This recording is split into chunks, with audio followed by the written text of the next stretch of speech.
Joseph, you can't go to sleep feeling like this. I'm sorry for everything, and I know you need space, but I'm here for you. You don't need to feel so lost. Joseph, have I ever told you what my mother was like?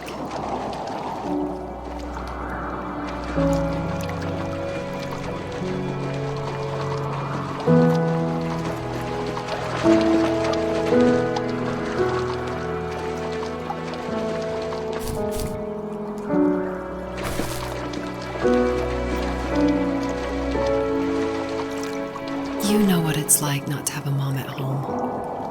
And you know how hard that made my childhood. What helped me was watching the birds in the morning before the school bus came. I thought that my mother was one of those birds, and it made me want to be free like her. My mom taught me how to fold origami cranes while she was in the hospital. So I told myself I would fold one every day until I could fly myself.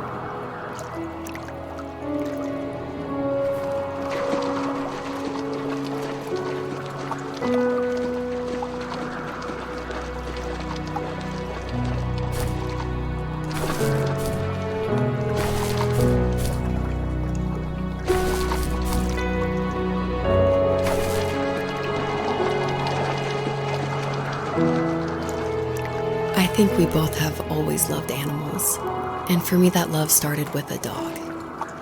Sometimes this Rottweiler would come up to our property line and wait at the fence for me, but only once in a while. I was sure to check every day immediately after school, and it usually ended in disappointment. I would even steal money from my passed-out dad just so I could buy these off-brand dog biscuits. Even when she did stop by, she never went beyond the fence. Why was she so scared?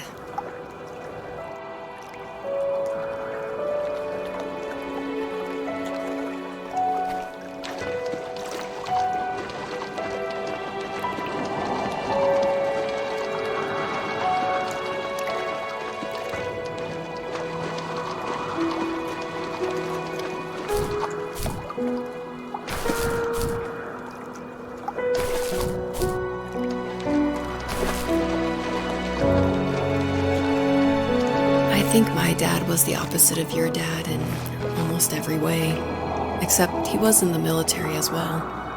He coped with alcohol of every kind. The trailer started falling apart, he got angry, and I withdrew. More and more I became the weird, quiet kid who made lots of origami birds and carried dog biscuits around. I think we were pretty similar when it came to being the weird kids. And that same sincerity in college was one of the reasons I was so drawn to you.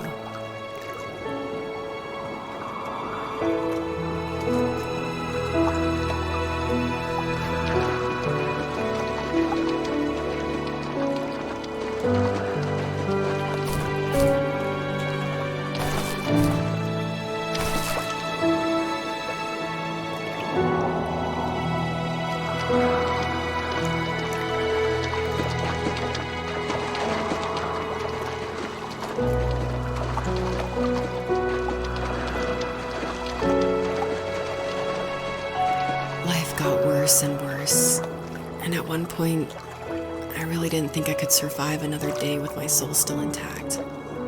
I had no real friends, let alone neighbors, since we lived in the middle of nowhere. I should have talked to my teacher, but I was scared what he would do if he found out. As I waited for the school bus one morning, I walked around until I found something in an abandoned shed. Something I can't put into words.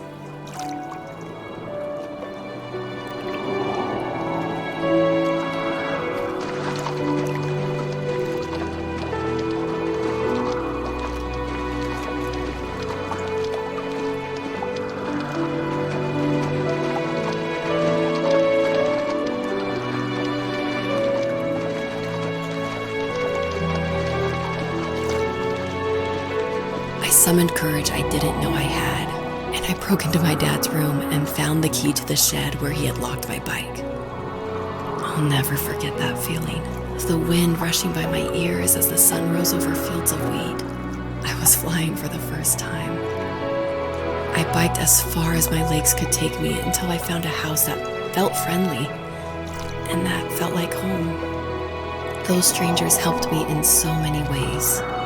And if it wasn't for them, I wouldn't have found my foster family. And if it wasn't for my parents, I wouldn't have met you.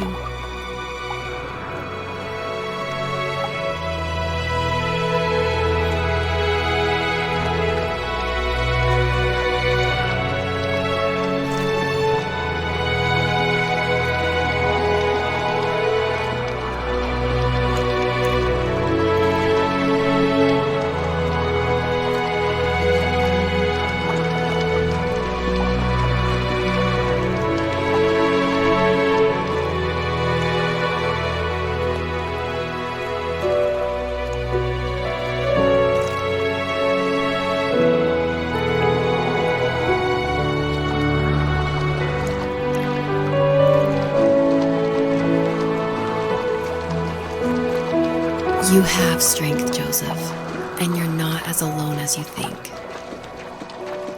It's all just so pointless, just waiting for life to happen.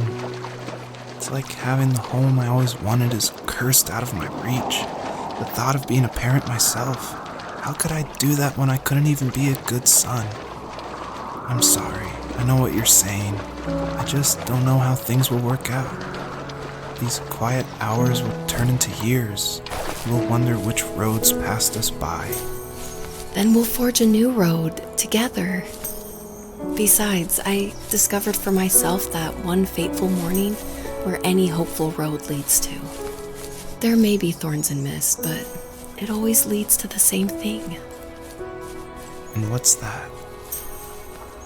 Family.